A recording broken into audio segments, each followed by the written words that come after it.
agrada. É, eu tô falando que isso é feio, mas a mãe que não é. Nossa, mexe tudo, ó. Vai ver que tem brilho na ponta. Esse é 36, ó. Esse é 6. Ó, esse aqui também é bonito. Isso é feio, mano. O sapato tem que ser preto. Que feio. Vai você calça uma roupa, uma bolsa bege, um sapato bege. Ó, esse aqui é uma gracinha.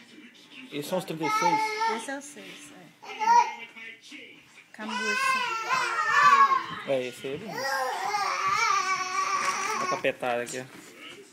Esse aqui só de fio. Ryan!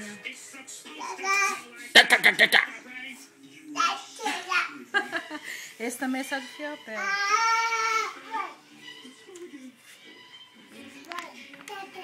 E esse aqui, ó, no inverno dá pra calçar com meia. Esse é bonito. Isso me agrada. Ah, viu esse? Os que eu selecionei agora de... Ó, esse também de bico fino e não muito alto, ó.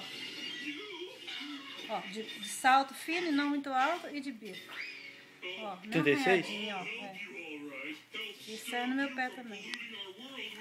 E a bota também. A bota também ela fica um pouco... É a mesma que ela, viu?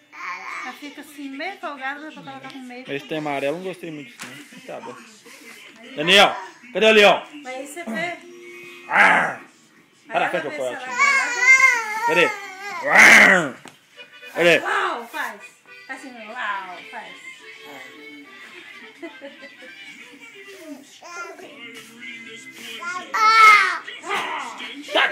Tá. Já vai falar se ela vai gostar, porque se ela não gostar, eu mando pras meninas. Esse é muito chique. Aquele gamou com ele, não sai no pé dela. Ela me deu pra mim. É. Eu vou ver com ela. Eu não aguento usar por causa do sol. Meu pé não fica. Pra mim, eu não gosto de amarelo. Em inverno, eu gosto de ver com preto. Mas depende, a roupa que você vai usar precisa outra cor.